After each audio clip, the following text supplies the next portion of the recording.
Covering news where you live, this is 5 News.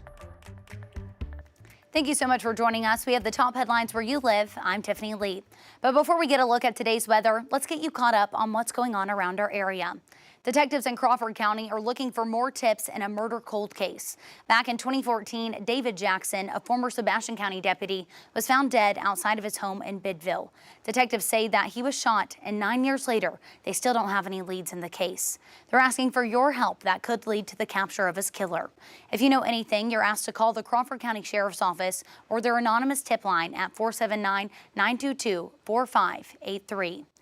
Meanwhile, those of you planning to drive through Bentonville should be aware of a potential road closure. Starting today, Northwest A Street between 2nd and 3rd Street Northwest will be closed. The street will also be closed from 8 a.m. through 3:30 p.m. on the 6th, 7th, and 9th for road construction. Detour signs will be put in place, but weather or unforeseen circumstances could postpone this closure. And Fayetteville Public Schools is announcing that they're offering free meals this summer to anyone 18 years or younger. Meals will be served starting today at Owl Creek School and will last until August 4th. The hours for service are Monday through Friday from 10:45 a.m. to 1 p.m. If you want to get a free meal but can't make it out to Owl Creek School, officials say that meals can be picked up at their food truck locations. Some locations are the Fayetteville Public Library and the Yvonne Richard Community Center. For other locations and details on when they open, check out the full story on our website, 5newsonline.com. And now that you're all caught up with what's going on in our area, let's get a check to today's weather with meteorologist Stephen Abshire. Thank you, Tiffany. Going to be warm and humid again for today, and as we move into the afternoon, could still see a few showers across the area. For Northwest Arkansas, we're looking at temperatures mainly into the 80s as we go into the afternoon. Highs are going to be mainly into the upper 80s for Northwest Arkansas. Going to see a little bit more cloud coverage as well for today. Winds are going to be fairly light coming out of the east, and they'll be pushing those showers east to west as we go throughout the day. For the River Valley, we'll be seeing temperatures close to 90 degrees. The majority of us will mainly stay into the upper 80s. A little bit lower of a rain chance for the River Valley today than Northwest Arkansas, but can't rule out a pop-up shower or downpour as we go throughout today. Taking a look at Futurecast, what to expect for those showers. We'll see a few of them begin to pop up early afternoon, lingering throughout the rest of the afternoon. By the start of the evening and as we head towards sunset, we'll see a lot of these showers begin to dissipate. But few showers throughout the area right around the start of the baseball game in Fayetteville at 2 o'clock as well, so we'll keep an eye on that. But as we head into the overnight, a lot of the showers and clouds will move out. So by Tuesday, looking mainly clear to start the day, but another round of showers will be possible as we head into Tuesday. We'll keep an eye on some more rain chances, not only for Tuesday, but also as we go throughout the rest of this week. Really, Wednesday and Thursday could see some showers as well. Friday is looking like our next dry day across 5 country. But for the temperatures for tomorrow, mainly starting out into the 60s for tomorrow morning with lingering shower chance. But throughout the afternoon, we'll see temperatures back into the upper 80s. Could see a few spots getting into the 90s as we get into tomorrow. But again, this warm trend will continue as we go throughout the week. As we get towards next weekend, could see some more widespread showers. But now I'm going to send it back over to Tiffany with a look at today's headlines. All right, thanks for that, Stephen. Well, we all have our own experiences. Growing up in Arkansas is different for all of us. And as our area grows, so have many other changes to our growing community.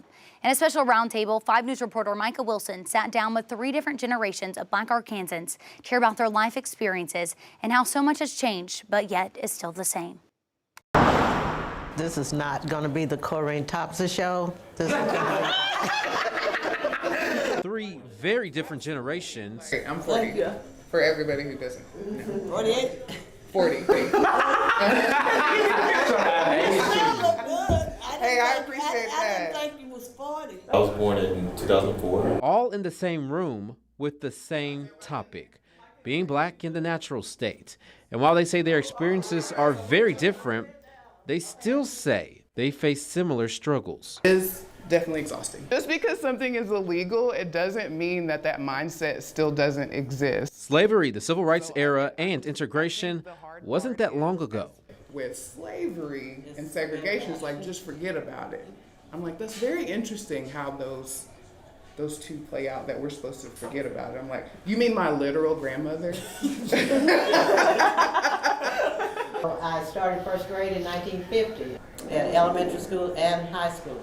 Schools were segregated at that time. Sherry Tolliver graduated from Fort Smith in 1962, where she was classmates with Fort Smith's first black mayor, George McGill. He was in school with me. He came out in 64, so he's a couple of years younger than me. Did you imagine the city to be like this in for Mayor McGill to actually be mayor of the city? No, we couldn't imagine that when we were in school. No, I couldn't imagine that because we were not accepted as being equal. Progress was made in 2018 when Fort Smith elected McGill as his first black mayor.